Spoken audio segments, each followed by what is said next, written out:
Le rapport 2024 de l'Initiative pour la transparence dans les industries extractives, le premier publié depuis le début de l'exploitation des hydrocarbures au Sénégal, révèle une hausse significative des revenus générés par le secteur extractif. Le rapport de l'ITIE 2024 révèle que la contribution globale du secteur à hauteur de 455 milliards de francs CFA, ce qui est tout à fait nouveau parce que de l'année 2023, on était à 380 milliards, ce qui montre une hausse de plus de 80 milliards.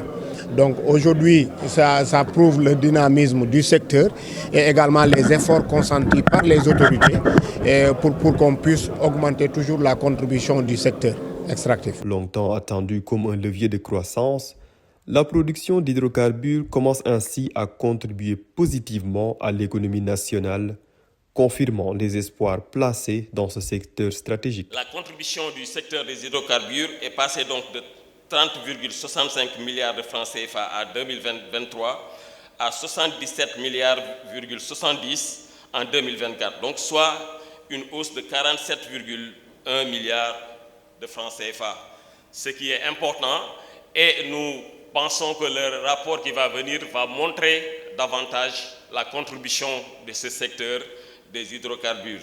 Certes, les résultats présentés sont encourageants, mais ils contrastent avec l'ampleur des défis persistants, notamment au niveau des communautés impactées par les activités extractives.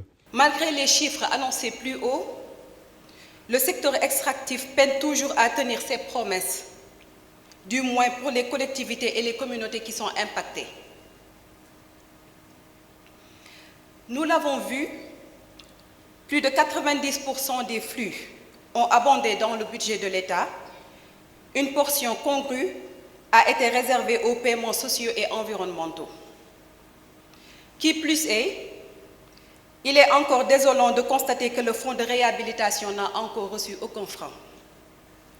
C'est dire que les dispositions prises pour assurer le bien-être des communautés minières et pétrolières n'ont pas encore connu l'issue attendue. Le rapport n'élude d'ailleurs pas les insuffisances. Il pointe, entre autres, l'absence d'alimentation du fonds de réhabilitation minière, les limites dans l'effectivité des mécanismes juridiques de protection de l'environnement et des communautés, ainsi que des marges d'amélioration dans la gouvernance des entreprises publiques.